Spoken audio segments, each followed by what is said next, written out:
Chers amis de partout, je salue nous. Comment nous est? Nous sommes dans toute la forme. Je dis à mon pote 12 job interview. Question pour nous. 12 questions, job interview qui a aidé nous joindre un job dans n'importe quelle compagnie que nous décidons de faire interview. Merci à tout le monde qui supporte nous, qui pèse un petit plus là, le URL sous photo et qui allait sur YouTube, qui abonne ensemble avec nous. Nous vous remercions en pile. Merci à ça qui pèse un petit cœur, qui fait le vin rouge, des poils rouges qui aiment content. Qui quitte un petit message pour moi et qui mette vidéo en favorites pour que vous retourner là-dedans, là où vous avez besoin. Prêtez attention parce que question ça yo, moi passé sur yo déjà, mais moi update yo pour nous capable gagner une plus bonne réponse. Question number 1. Tell me about yourself. Tell me about yourself. Parlez-moi de vous. My name is Janvier. I am that years old. I am 30 years old, for example. I graduated from high school in Haiti. I have 2 years of experience in teaching. I am a fast learner, a team player, and a hard worker.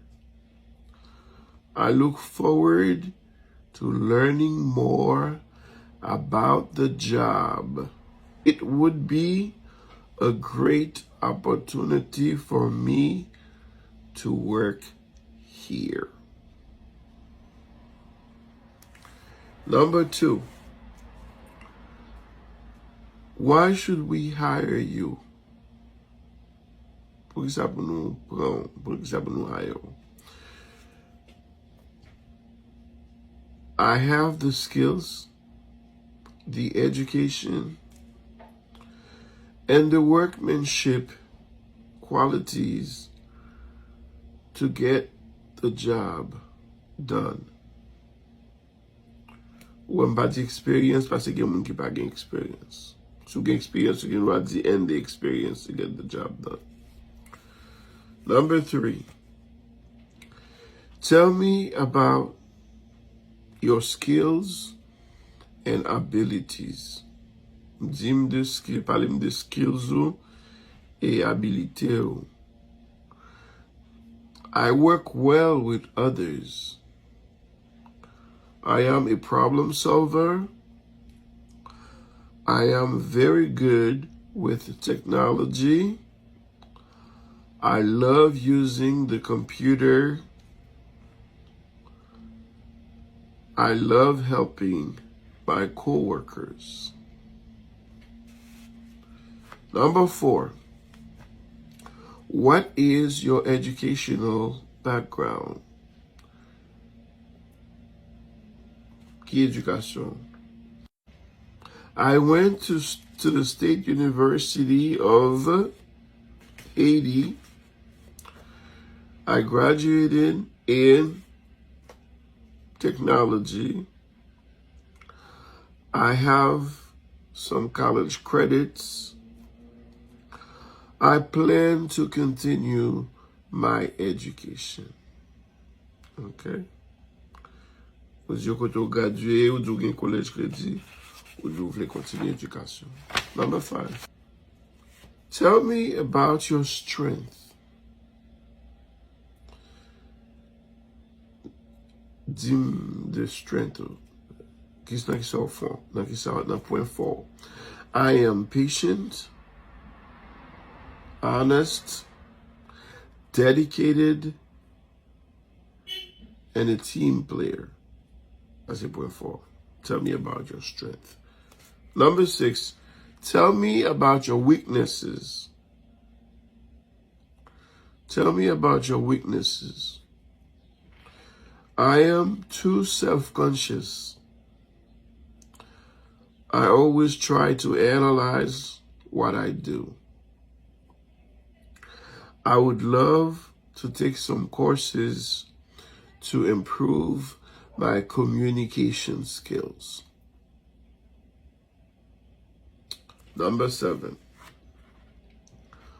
What do you know about this company? Kesyon Komante. This is a very good company. The product and the services are amazing.